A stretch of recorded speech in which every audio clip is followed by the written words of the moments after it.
Que es el consejo de la palabra del Señor y bueno, toda la unidad en el Espíritu que experimentamos al estar en la casa de Dios. Vamos a estudiar, hermanos, primera de Juan. Vamos a ir al capítulo 1, por favor. Vamos a leer el versículo 1, si es tan amable, para dar inicio. Puestos en pie un minutito, hermanos. Primera epístola del apóstol Juan, capítulo 1, versículo 1. Leemos la palabra, dice: lo que era desde el principio, lo que hemos oído, lo que hemos visto con nuestros ojos, lo que hemos contemplado y palparon nuestras manos, tocante al verbo de vida. Amén. Solamente vamos a leer ese verso y después vamos a explicarlo y vamos a orar. Señor, gracias por tu palabra, gracias por la Biblia, este libro hermoso y maravilloso, Padre, que desde el Génesis hasta el Apocalipsis nos habla del verbo de vida. Todo es en esta maravillosa biblioteca de libros tocante al verbo de vida. Gracias, Señor, gracias porque ese es el Evangelio, Padre, de Jesucristo. El que Él haya venido a morir a esa cruz por nosotros, Padre Santo, para darnos vida eterna. Todos aquellos que depositamos nuestra fe en Él para salvación y caminamos en un arrepentimiento genuino, Señor. Gracias, Padre, por este mensaje. Te pido que los hermanos sean bendecidos en esta hora. En el nombre de Jesús, amén. ¿Pueden sentarse, hermanos? Hermanos, estos viernes que vienen voy a estar dando una serie que titulé Primera de Juan. Amén, Primera de Juan. Obviamente porque vamos a estar viendo esta serie de 5 capítulos que contiene la carta. Y en cada tema, hermanos, estaremos viendo un capítulo. El día de hoy vamos a ver el capítulo 1. Esta carta es la primera de las 3 epístolas que escribió el apóstol Juan. ¿Okay? Se llama Primera de Juan porque fue la primera de las 3, es la más larga de las 3, las otras 2 cartas son bastante breves, de hecho una de ellas, me parece Segunda de Juan, es el libro más corto de toda la Biblia, no sé si estoy mal, si me ayuda a checar, creo que tiene 13 versículos y es, me parece, el libro más corto de toda la Biblia, Segunda de Juan. Y Tercera de Juan me parece que tiene 15 versículos, así que también es bastante breve. Pero esta que vamos a estudiar tiene 5 capítulos con sus diferentes versículos, entonces es la más extensa de las 3 cartas. El Nuevo Testamento, hermanos, como todos sabemos, contiene varias epístolas, varias cartas que fueron escritos, que los apóstoles enviaron a diferentes iglesias. Algunas cartas se conocen como cartas para las iglesias, algunas cartas se conocen como cartas pastorales.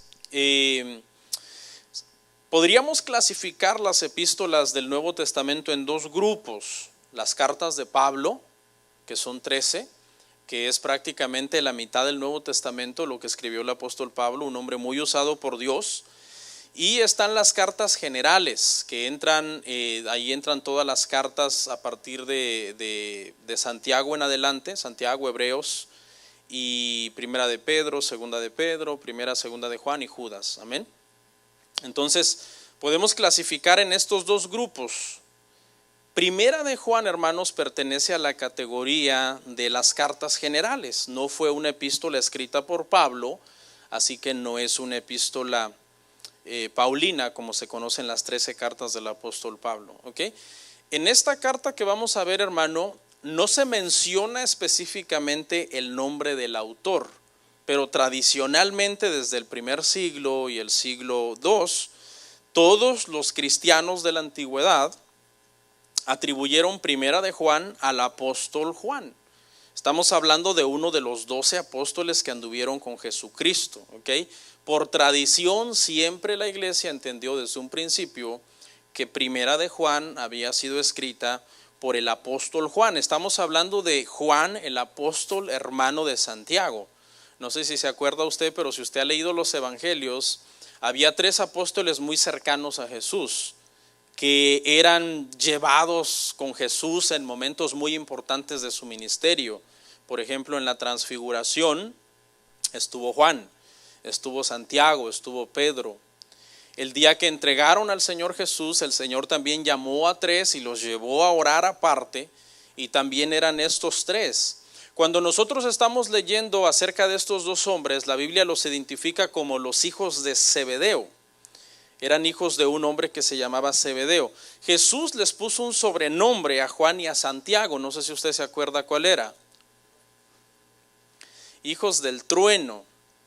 Y la razón fue porque Juan y Santiago eran bastante enojados. Eran unos hombres que en una oportunidad, cuando el Señor Jesús los envió a predicar a Samaria, dice que no los recibieron en ese lugar, los rechazaron el mensaje del evangelio. Y entonces estos hombres le preguntaron a Jesús: Señor, ¿quieres que hagamos que descienda fuego sobre estas personas y los queme? Querían quemar prácticamente toda una villa en Samaria. Eso usted lo puede leer en su casa en Lucas 9:51 al 56.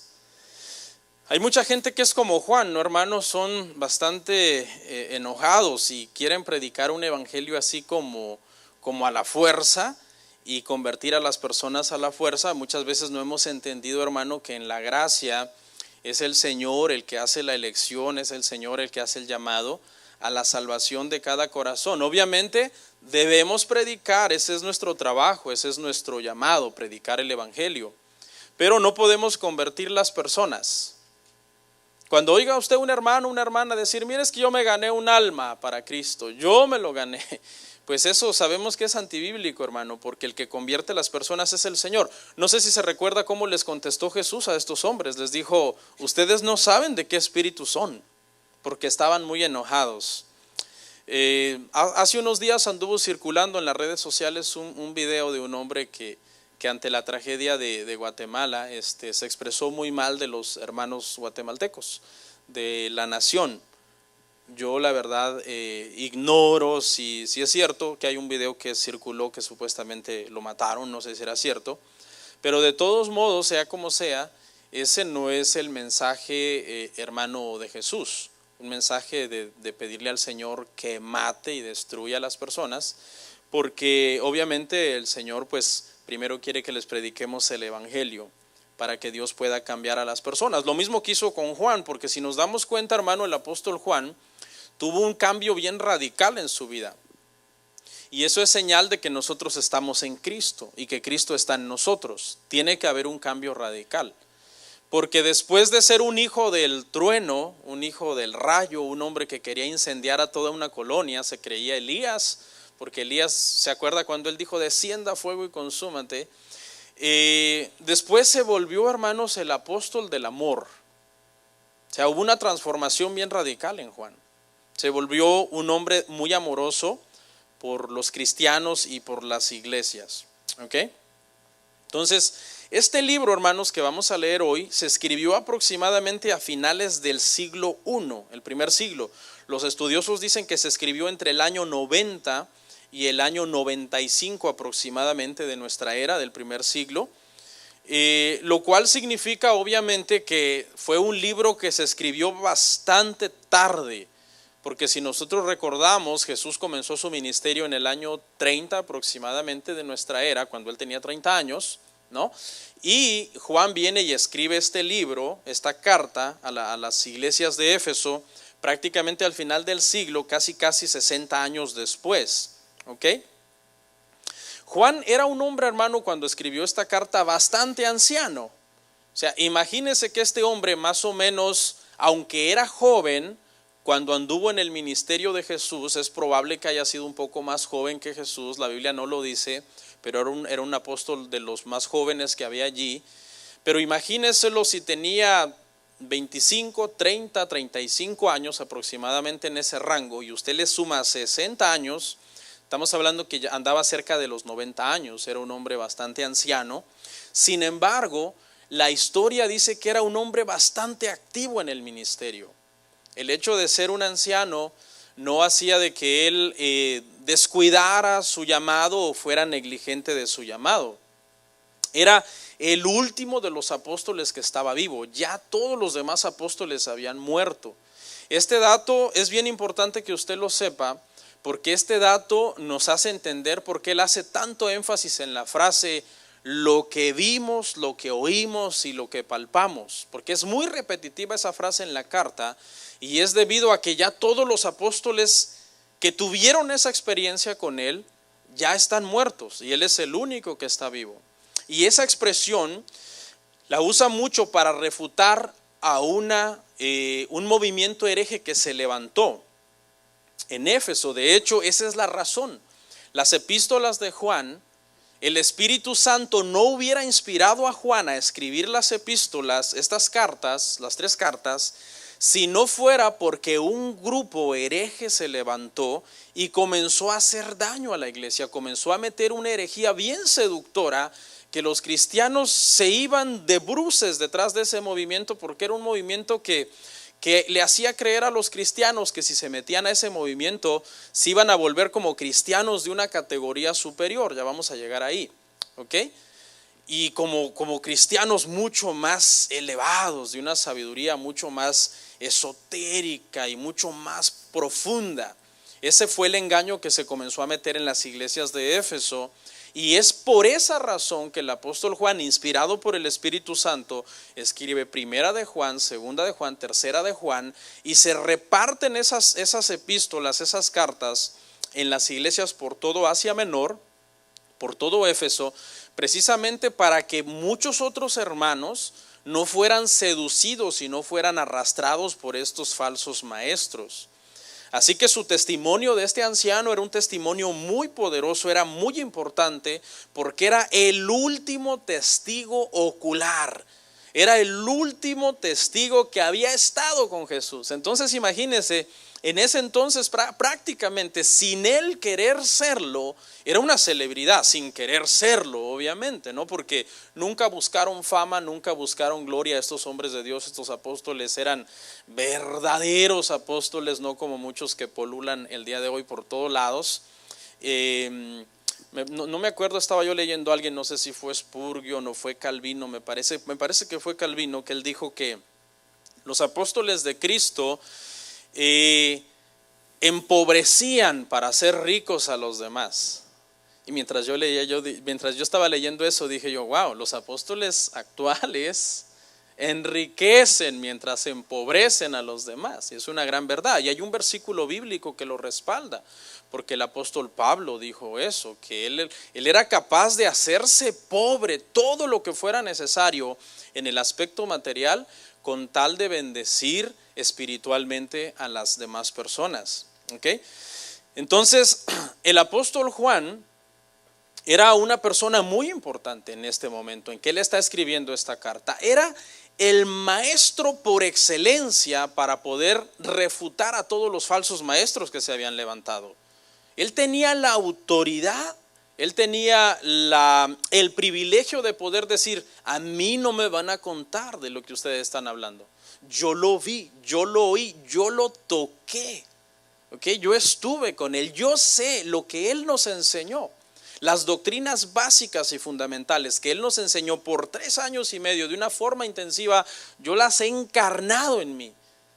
Y con ese conocimiento de causa, él refutaba las mentiras que estos falsos maestros querían introducir en la iglesia, que eran muy seductoras. Vuelvo y les repito, la gente se iba pero completamente embaucada detrás de ese movimiento. Ya vamos a ver ahorita cómo se llamaba. Hubo un hombre de la antigüedad que se llamaba Papías, que él tuvo contacto directo con Juan, y él escribió que hablar con Juan era algo maravilloso, porque Juan era una voz viva acerca del evangelio, era el último sobreviviente de los apóstoles, y prácticamente estar junto a él era una experiencia maravillosa, era una experiencia transformadora. ¿Okay? Todo esto, hermanos, sucedió en Éfeso. ¿Okay? En Éfeso el apóstol Pablo ya había profetizado que esto iba a pasar. El apóstol Pablo ya había profetizado que dentro de las iglesias de Éfeso se iban a levantar falsos maestros. No solamente falsos maestros que iban a venir de fuera a introducir herejías destructoras a la iglesia, sino que dentro de la misma iglesia de los que estamos aquí sentaditos, Unos iban a abandonar el evangelio y se iban a volver falsos maestros. Vamos a verlo en Hechos 20:30. Mire lo que había profetizado Pablo acerca de Éfeso, que es el lugar al que Juan les está escribiendo sus cartas. Y de vosotros mismos, si quiere léalo todo completo el pasaje en su casa, es muy interesante, es donde Pablo cita a todos los ancianos y les da su discurso de despedida. Y de vosotros mismos se levantarán hombres que hablen cosas perversas, escuche, para arrastrar tras sí a los discípulos. Okay, para arrastrar. Una de las características de los falsos maestros, hermano, es que siempre quieren arrastrar a los discípulos. Son personas que no se van a ganar gente que no son cristianos a la calle, sino que tratan de, con sus herejías que son muy seductoras, meterlos a la iglesia. No, pues traigámonos a la gente de la iglesia para nuestro movimiento, cuando lo que deberían de hacer es ir a predicar a personas que no son, pues, ¿verdad? Que no son conocedores. ¿Okay? Entonces Pablo le está diciendo esto a todos los pastores de Éfeso unos años antes. Se levantarán, habrá herejías, habrá falsos maestros, y eso se cumplió en los tiempos de Juan. Se cumplió, pero estaba este anciano ahí listo para poder refutar a todos estos falsos maestros. El nombre, hermano, de la secta se llegó a conocer con el paso del tiempo como los gnósticos. Ese es el nombre con el que se llegó a conocer este movimiento. No es que ellos dijeron, nosotros somos los gnósticos, no, sino que con el paso del tiempo y por lo que ellos profesaban, ese fue el nombre que más describía la actividad que ellos hacían. La palabra gnosticismo, del griego conocimiento, o sea, esta gente, estos falsos maestros, se basaban mucho en una filosofía de Platón para poder hablar de lo que se conoce en filosofía como el dualismo, que prácticamente, en pocas palabras, el dualismo lo que enseña es que nosotros somos dos partes, materia y espíritu. Los seres humanos somos materia y espíritu. En nuestra materia, que es nuestro cuerpo, no hay nada bueno, nada que rescatar. Y que todo lo que hagas tú en el cuerpo no importa, porque no afecta al espíritu. El espíritu es bueno por naturaleza y la materia es buena por naturaleza. Entonces lo que importa es el espíritu, y de una u otra forma puedes hacer muchas cosas con el cuerpo que no afectan al espíritu. Ese movimiento, hermano, introdujo estas filosofías humanas y comenzó a dañar a la iglesia. Y el propósito principal de esta secta, hermano, era decirle a los hermanos de la iglesia que no creyeran en las doctrinas fundamentales de los apóstoles. No, eso ya no lo tenemos que creer. O sea, lo que enseñó Pablo y lo que enseñó Pedro y lo que enseñaron los apóstoles, eso está mal. O sea, nosotros tenemos un movimiento mucho más poderoso, mucho más sabio, mucho más profundo, y entonces queremos que ustedes se vengan con nosotros. ¿Okay?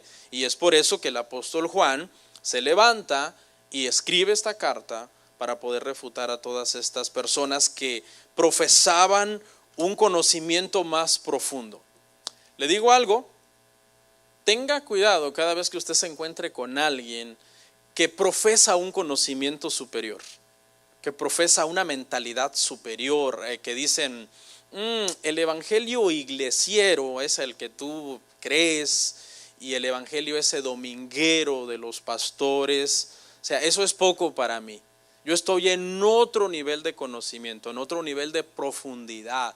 Yo tengo una mentalidad que se remonta a entender los manuscritos originales, y tenemos una mentalidad rabínica en donde tú no nos vas a entender, porque tu mentalidad es de acá, de occidente, y mi mentalidad es de allá, de oriente. Yo todo lo pienso desde un punto de vista de demasiada sabiduría y conocimiento para ti. Mira, a mí me ha tocado hablar con gente así, hermano, que es increíble, porque si tú le das un argumento, te dicen, tu argumento no sirve.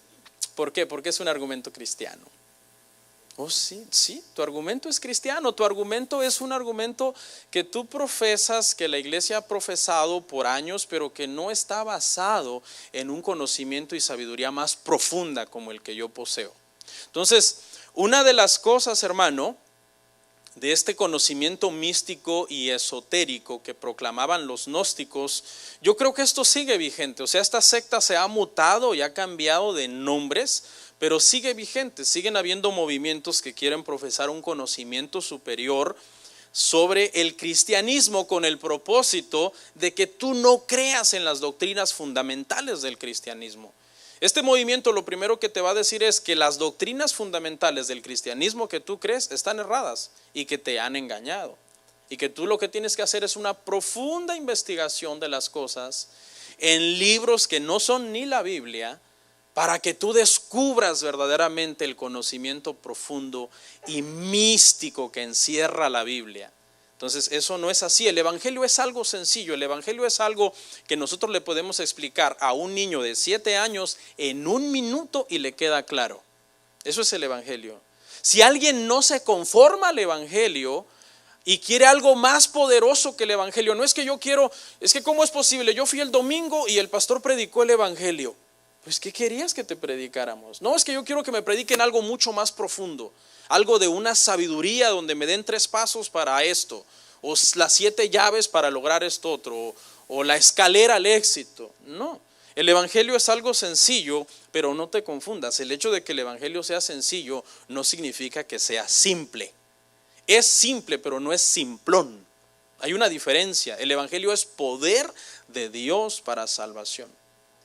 Y nosotros nos debemos conformar a esa explicación sencilla del evangelio, que el evangelio son las buenas noticias de Jesucristo para salvación al que cree en él.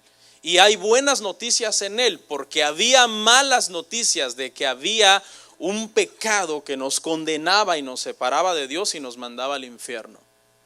¿Sí? El evangelio no es algo tan complicado como mucha gente lo pinta, que primero tienes que estudiar un montón de libros y estudiar un montón de cosas.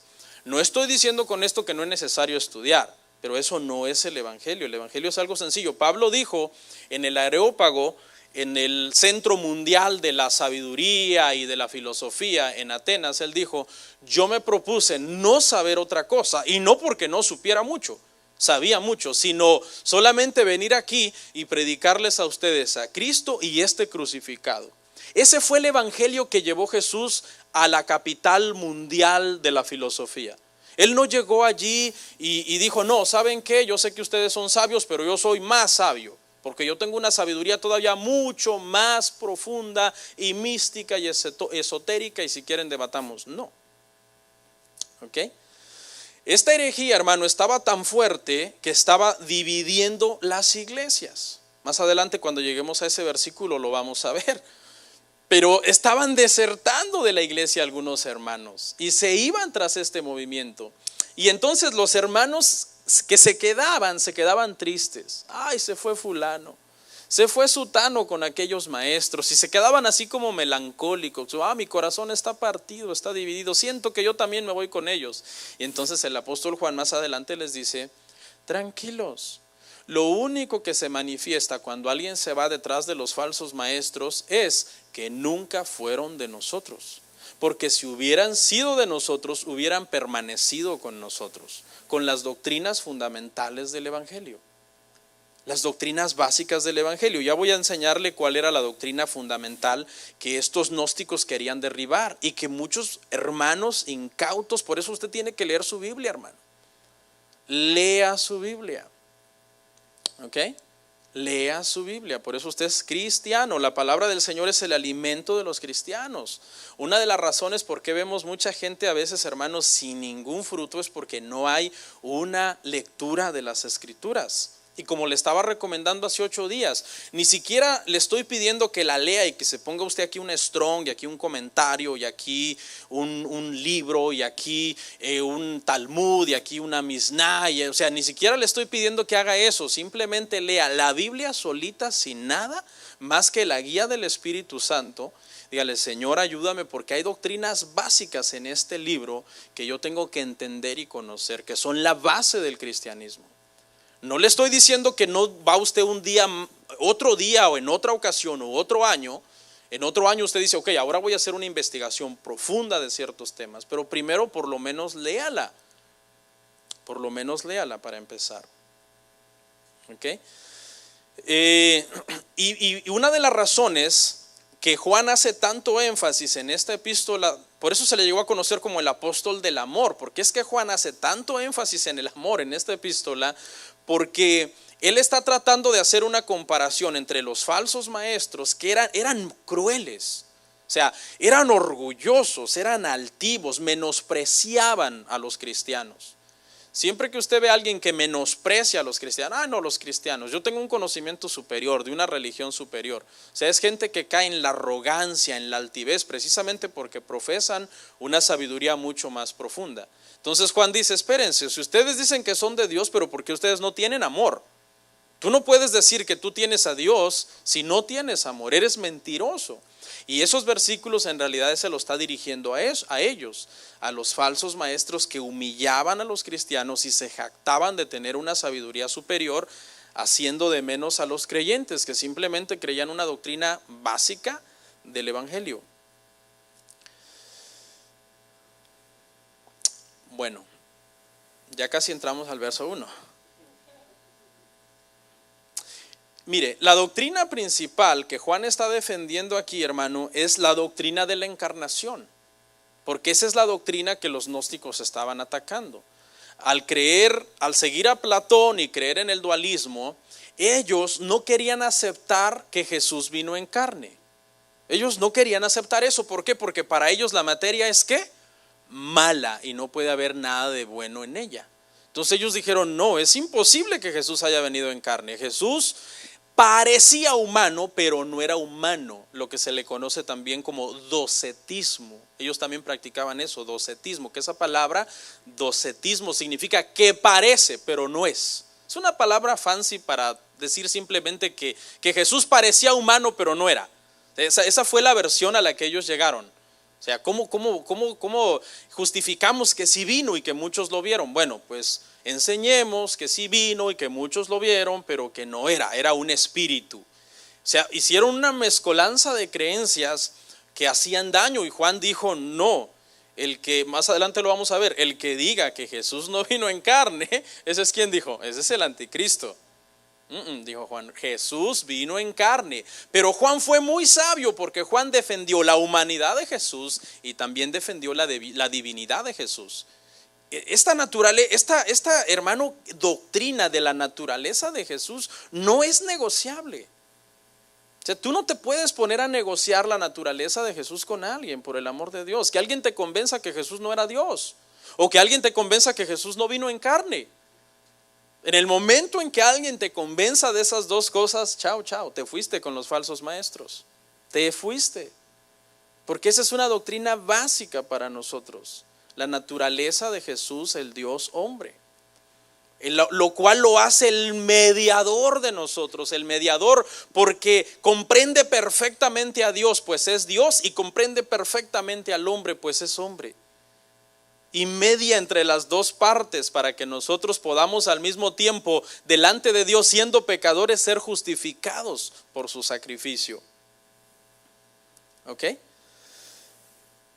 Esta epístola, hermano, el apóstol Juan aquí habla con mucho amor, utiliza mucho las palabras hijitos, amados. O sea, es un pastor, es una epístola pastoral, es una epístola de un pastor que ama a la congregación, que en ningún momento está enseñando esto porque él odia de forma personal a los gnósticos, que les tiene un resentimiento a ellos y que es algo personal. No, es algo de amar a los hermanos. Y les habla con mucha ternura. Es la conversación, estas cartas cuando tú las lees es como la conversación de un padre con un hijo. ¿Ok? Y obviamente él había adoctrinado a su rebaño y pues él no quería que las personas se acabaran desviando, se acabaran resbalando de lo que verdaderamente era la doctrina, aunque varios se habían ido.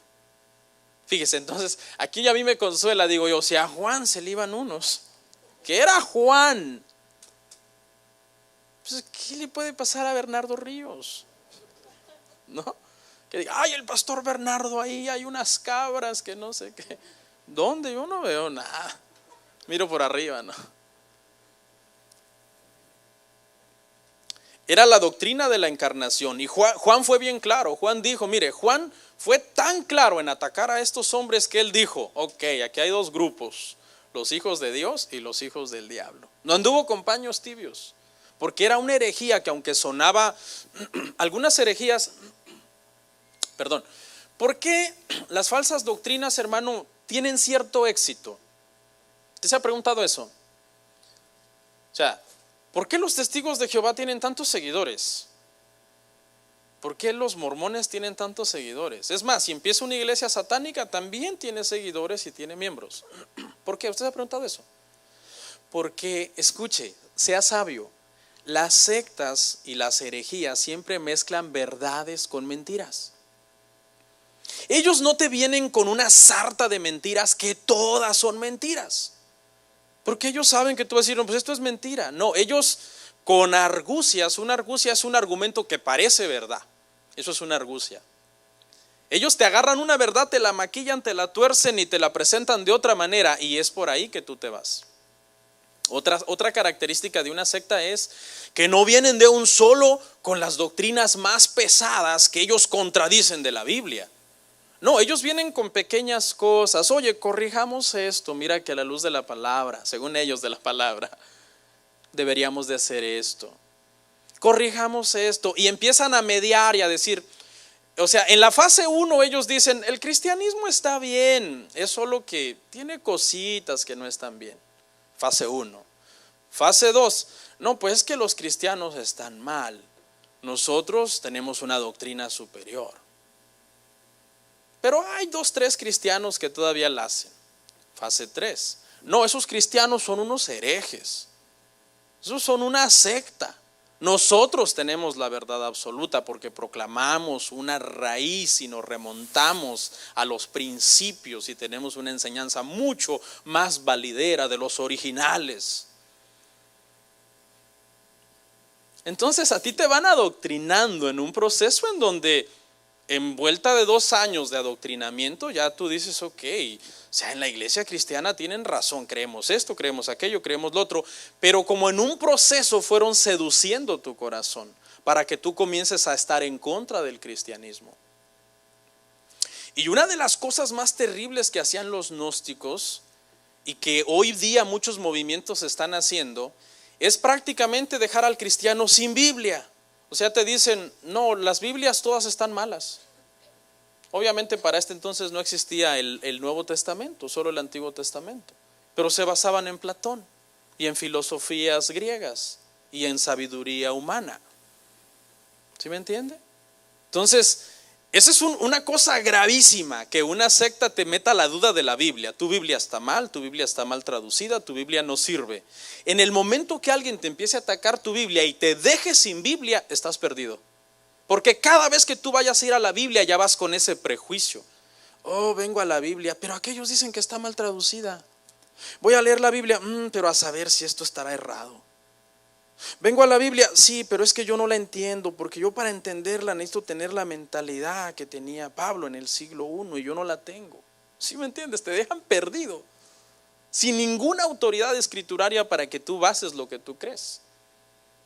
Ahora, todos sabemos que las traducciones de la Biblia no hay ninguna que sea completamente fidedigna al 100% de los originales. Eso es imposible. Los expertos en lingüística dicen que una traducción pierde el 15% de intencionalidad de una traducción a otra. Eso es normal, pero estamos hablando de un error en una cuestión menor, no en doctrinas de salvación. Por ejemplo, yo uso Reina Valera del 60. Yo sé que Reina Valera del 60 está perfectamente bien traducida en todas las doctrinas de salvación. Que Jesús es Dios, que Jesús es hombre, que hay una Trinidad, que la Biblia es la palabra infalible, inerrante, siempre viva de Dios. Doctrinas que usted no puede negociar. ¿Sí me entiende, hermanos? Entonces es importante que nosotros estemos bien preparados en estas cosas. 33 minutos. Vámonos al verso 1.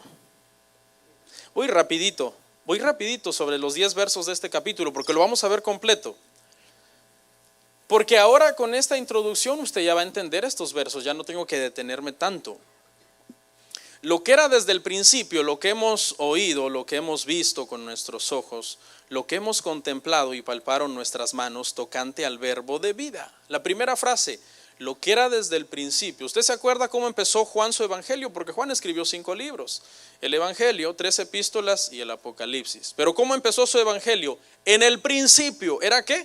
El verbo. Y el verbo era con Dios y el verbo era Dios. Fíjese que empieza muy parecida a su epístola. Pero mientras que en su evangelio se refería a la eternidad de Jesús, ¿se acuerda? ¿Sí? En el principio era el verbo, es decir, Jesús siempre ha existido. Esa es una doctrina fundamental. Si alguien te enseña a ti que Jesús fue creado, te caíste de la gracia. No, sí, Jesús fue creado, te caíste de la gracia. No, Jesús sí es superior a todos los humanos, pero no es igual que Dios. Te caíste de la gracia. Es un ser aparte, pero no es igual que el Padre, pero es superior que la humanidad. Cuidado. Pero aquí en esta expresión, lo que era desde el principio, lo podemos interpretar también que Juan ahora, mientras que en su evangelio se remontó a la eternidad, en esta epístola se está simplemente remontando 60 años atrás. ¿Cuándo? Cuando él anduvo con Jesús. ¿Okay? Cuando Jesús lo llamó por nombre, Juan, hijo de Zebedeo, ven, sé mi apóstol. A eso es a lo que él se está remontando, al principio de la predicación del evangelio. Cuando él dice en el mismo versículo, oyó, vio y tocó a Jesús. El recuerdo está tan vivo en él, 60 años después. Cuando digo 60 es un aproximado, ¿ok? Acuérdense que los calendarios no son completamente correctos, ¿ok?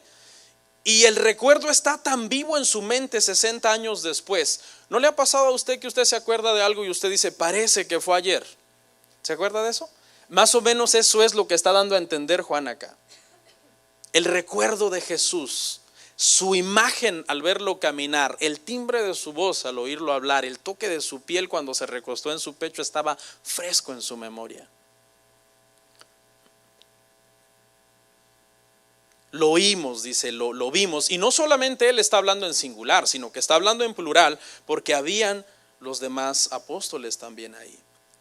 ¿Se acuerda que los gnósticos dijeron no se podía tocar Jesús? Porque Jesús era ¿qué? Un espíritu. Parecía humano, pero no era humano. Juan les refuta, Juan les dice, error. Yo lo toqué. Lo que mis manos palparon, yo lo palpé, yo lo vi, yo lo oí. Dice, tocante al verbo de vida. ¿Ok? Cuando Juan presenta a Jesús en su evangelio, capítulo 1, lo presenta como el logos. Que el verbo, la palabra griega en el original es la palabra logos. En este versículo del evangelio de Juan, hay algunas personas que han cometido un error diciendo que ahí logos significa palabra. Y sí significa palabra, pero ellos dicen que significa la palabra, la Biblia. Entonces Jesús fue como la Biblia en carne. Y eso no es así. ¿Ok? Ese pasaje lo que significa, cuando Juan dice que Jesús fue el verbo, que Jesús fue el logos, él lo que quiere decir es, Jesús es la palabra. Ya dijimos que no es la Biblia, entonces ¿a qué palabra se refiere? No es la Biblia. ¿A qué palabra se refiere Juan cuando dice Jesús es la palabra? ¿Sabe por qué? Porque desde los tiempos de Moisés, cuando Dios se reveló, cuando Dios reveló su nombre, Dios usó una palabra que las personas no volvieron a pronunciar por temor. Dijeron, no pronunciemos el nombre de Dios, ni lo escribamos. ¿Ok? Cuando Dios le dijo a Moisés su nombre, fue un nombre que no se podía escribir, porque ni existían las vocales cuando Dios se lo reveló a Moisés. Simplemente se oyó como un soplido que se representa con 4 letras, que es Yod, Heb, Bab, Heb. Eso fue lo que más o menos oyó Moisés. Ese era el nombre de Dios, que significa yo soy el que soy. Entonces, como los judíos cayeron en una especie como de miedo, pero un poco supersticioso, porque no hay un versículo exacto que diga no digas el nombre de Dios, ni lo escribas, ni nada. Hay un verso que dice no tomarás el nombre de tu Dios en vano, pero no tiene nada que ver con eso. Ellos cayeron en una superstición de decir que el nombre era tan sagrado que mejor no había que escribirlo. Entonces, en algunos escritos antiguos, cuando iban a escribir el nombre de Dios, ponían la palabra. ¿Qué palabra? La palabra que no podemos decir. Vamos a reunirnos con la palabra. ¿De qué palabra estás hablando? La palabra, aquella palabra que no podemos decir. ¿Te acuerdas? No la podemos decir porque es sagrada. ¿Sí? O sea, entonces cuando Juan revela a Jesús, él les dice, esa palabra que ellos no podían decir, que era la palabra que se aplicaba al Padre, esa palabra es Jesús. Él es el verbo de vida. En otras palabras les está diciendo, el Yod, Heb, Bab, Heb de Éxodo 3 es Jesús. Es exactamente el mismo. Entonces Juan está afirmando la humanidad de Jesús, porque él dice, yo lo toqué, pero al mismo tiempo está diciendo, él es el verbo, él es Dios, él es eterno. No tuvo principio de días ni fin de días. Verso 2. Porque la vida fue manifestada y la hemos visto y testificamos y os anunciamos la vida eterna, la cual estaba con el Padre y se nos manifestó. ¿Qué dijo Juan? Lo visto testificamos. Otra vez, versículo 1 él dice, lo vimos, lo tocamos, lo palpamos. Versículo 2, lo ratifica, lo confirma. Como cuando tú le dices algo a alguien y no te puso atención y le dices con más autoridad, lo que vi, lo que toqué, por si hay alguien por ahí distraído que no le ha caído todavía lo que estás diciendo, él viene y lo repite una vez más. Vámonos al verso 3. No voy a detener mucho porque estos 3 versos es lo mismo. Juan está dándole duro al mismo tema. Lo que hemos visto otra vez y oído, eso os anunciamos, para que también vosotros tengáis comunión con otros.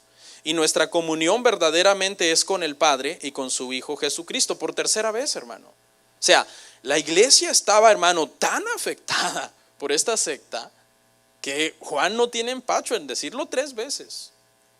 O sea, yo lo vi, yo lo toqué. No les crean, eso es una herejía. Jesús no fue un espíritu como ellos dicen. Y él les dice, la razón les dice es para que ustedes tengan comunión unos con otros. O sea, les voy a enseñar esta verdad acerca de Jesús y la razón es para que ustedes tengan comunión unos con otros. Aquí la palabra comunión en el original, hermano, no se refiere a relaciones sociales, ¿no? Las relaciones sociales que tú puedes lograr en una fiesta, en una reunión, con unos amigos, no. Aquí la palabra comunión se refiere a gente que tiene en común la vida eterna. Esa es la verdadera comunión de los creyentes. Que usted y yo podemos tomar café, reírnos y bla, bla, bla, jijiji, jajaja, y decir, ay, qué bonita comunión. No, eso no es comunión. Comunión es que tú eres hijo de Dios y yo soy hijo de Dios. Creemos las mismas verdades fundamentales del Evangelio. Esa es la verdadera comunión de los creyentes. No consiste en cuánto café tomamos y nos reunimos a hablar en mal de los demás, no. Sino que tú y yo estamos en el mismo camino. El camino a la salvación, estamos en un viaje, somos compañeros de viaje, miembros de la familia de Dios, adoptados por el espíritu de adopción por el cual clamamos, Abba Padre. Jesús nos vino a ser cercanos al Padre, ¿no? Cercanos. En la religión judía había una distancia. El judío era religioso, pero al mismo tiempo estaba distante a Dios. El sacerdote tenía que ofrecer el sacrificio por la expiación de él no podía ir directamente. Y cuando Dios le quería hablar al pueblo, el profeta tenía que hablarle al pueblo. Y en la gracia Jesús nos dice, cuando oréis, decid así, Padre nuestro que estáis en el cielo. Nos hizo cercanos. Usted tiene acceso, usted está ahí donde usted está, usted puede comenzar a hablar y el Padre le oye. Vamos al verso 4. Primera de Juan 1:4, estas cosas os escribimos para que vuestro gozo sea cumplido. ¿Sí ve? Para que vuestro gozo sea cumplido. Es decir, hermanos, tranquilos. No se muevan tan fácilmente de su forma de pensar. Hay gozo en el Señor, hay gozo en su salvación. En la salvación de Jesús hay gozo. Es triste ver cristianos sin gozo, hermanos. Cuando usted ve a cristianos así que no tienen gozo, todos amargados, como que se acaban de chupar un limón bien ácido, todos deprimidos, como decimos los mexicanos, todos agüitados, ¿Sí saben que es agüitado, no, hermanos? Ana Leslie sí sabe. Fíjese, hermano, que eso es una mala señal. Seguramente usted no lee su Biblia, usted no ora. Por eso usted anda ahí, hermano, por la calle de la tristeza. Y da pena ver a un cristiano así, hermano, todo derrotado.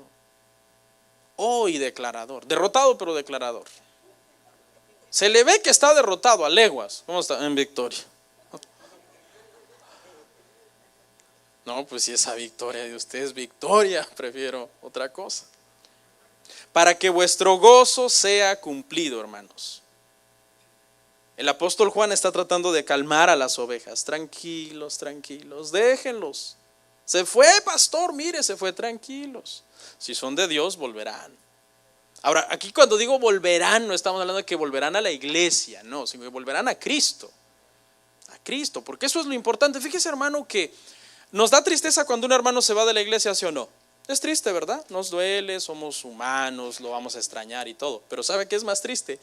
Que deje a Cristo y se vaya tras los falsos maestros, tras los herejes, que minan y dividen el cuerpo de Cristo. Pablo se expresó fuertemente de los herejes. Mejor otro día se lo digo. Verso 5. Este es el mensaje que hemos oído de él y os anunciamos: Dios es luz y no hay ningunas tinieblas en él. ¿Sabe por qué? Porque según la historia, los gnósticos, como ellos decían que en la carne no había maldad, le daban rienda suelta a la inmoralidad. Entonces proclamaban un conocimiento superior, un conocimiento soberbio de superioridad sobre los demás, pero sus obras eran malas. Y es a ellos a los que Juan les está diciendo: espérate, tú dices que tú tienes una luz, porque ellos se llamaban los iluminados. Ese era uno de los sobrenombres que ellos tenían para ellos. Nosotros somos los iluminados. Entonces Juan les dice, o sea, Dios es luz. Tú podrás decir que eres iluminado, pero si tus obras no las practicas en la luz para que sean juzgadas por los demás, entonces eres mentiroso. ¿Y cuál es este mensaje? Él les dice, es el mensaje que oímos de él. O sea, Juan les está diciendo, yo no inventé esto, hermanos. Yo no inventé esto, yo estuve con él hace 60 años. Seré un anciano ya, pero no se me ha olvidado nada de lo que yo aprendí de él. Porque los apóstoles, hermanos, no fundaron una iglesia de humana sabiduría. Si la iglesia en el primer siglo hubiera sido fundada por humana sabiduría, créame que ya no existiría. La iglesia fue fundada sobre sabiduría divina, sobre el mensaje de Jesucristo. Era un mensaje que ellos recibieron. Pablo lo dijo en Gálatas 1:12, pues yo ni lo recibí ni lo aprendí de hombre alguno, sino por revelación de Jesucristo. Ese es el mensaje. Dios es luz, les dice Juan. Dios es luz. Si ustedes dicen que son luz, que son iluminados, entonces anden en la luz. Andar en la luz en la Biblia, hermanos, significa que a ti te pueden examinar y aunque no eres perfecto, tu vida es bastante irreprensible. ¿Se acuerda que es uno de los requisitos para los ancianos? Que por extensión aplica a todos los cristianos, ser irreprensible. Eso es un requisito. O sea, no somos perfectos, pero somos irreprensibles. Significa que si alguien me escudriña mi vida y me empieza a juzgar mi vida, que es bíblico y es correcto cuando se trata de discernir las obras de un hermano, dice, wow, o sea, este hombre no es perfecto, pero o sea, anda bien en las cosas de Dios. Y esta gente no andaban bien. Vamos al verso 6, hermanos.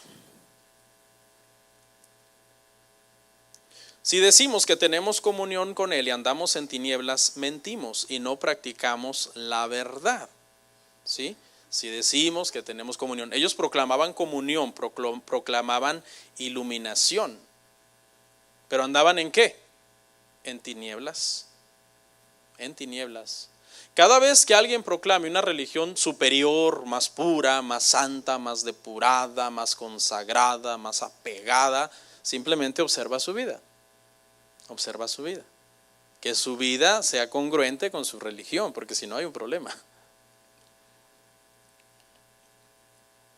7, pero si andamos en la luz, como Él está en la luz, tenemos comunión unos con otros y la sangre de Jesucristo, su Hijo, nos limpia de todo pecado. Esta es la gracia. El Padre no solo nos salva, sino que provee las gracias para que el Hijo nos limpie de todo pecado. Esa es la bendición de estar en Cristo.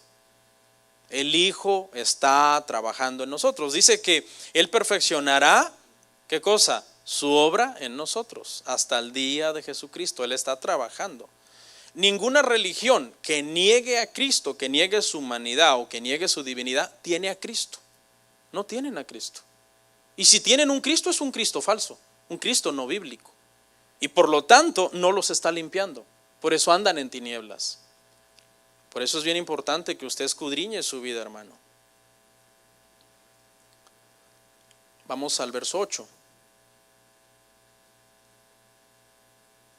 Si decimos que no tenemos pecado, nos engañamos a nosotros mismos y la verdad no está en nosotros.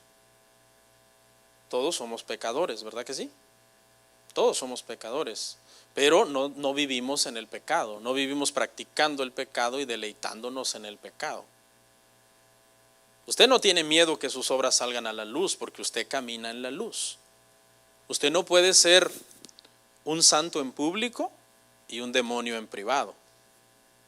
No, usted debe ser el mismo. En público y en privado usted debe ser el mismo porque Dios le ha llamado a usted a ser santo. Dice que los que andan en tinieblas no salen a la luz, ¿para qué? Para que sus obras no sean reprendidas. Pero el que anda en la luz no tiene miedo. No tiene miedo de que su vida sea escudriñada, que el Señor lo pase por un microscopio espiritual. Que el Señor diga que voy a analizar tu vida. 1:8, fue el que leímos, ¿verdad? Entonces vamos al 9. No, pero primero vamos a leer primera de Timoteo 1:15, porque aquí quiero aclarar algo acerca del pecado, que la gente, hermanos, no sé por qué el último mes la gente manda pregunta del pecado, pregunta, pastor, ¿y el pecado qué? ¿Un cristiano puede pecar? Sí. ¿Por cuánto tiempo, pastor? ¿Cuántos meses puede pecar un cristiano, pastor? Y todos me andan haciendo esa pregunta. ¿Se pusieron de acuerdo, hermanos, o qué? Entonces le voy a aclarar algo acerca de uno de los problemas de la gente legalista y de la gente liberal, que son los dos extremos opuestos, es que no han entendido la doctrina del pecado. La doctrina del pecado es necesario entenderla. ¿Okay? No somos perfectos, pero fuimos llamados a ser santos. Mire lo que dice 1 Timoteo 1:15, dice: palabra fiel y digna de ser recibida por todos, que Cristo Jesús vino al mundo para salvar, ¿a quiénes? A los pecadores, de los cuales, ¿qué dijo Pablo? Yo soy el primero. Y usted muchas veces la quiere dar de santo perfecto, inmaculado, canonizado. No, hermano. ¿Quién era Pablo? En su vida anterior, un fariseo irreprensible. Y en su vida posterior, un cristiano santificado. ¿Y cómo dijo él? Yo soy de los pecadores que Jesús vino a salvar. Yo soy el primero de los pecadores que él vino a salvar. Entonces entendamos esta doctrina, porque yo le pregunto algo: si Pablo a esas alturas todavía decía yo soy pecador, ¿quién es usted para decir que usted no peca? El otro día oí a un hermano en un video diciendo que él no peca. Wow.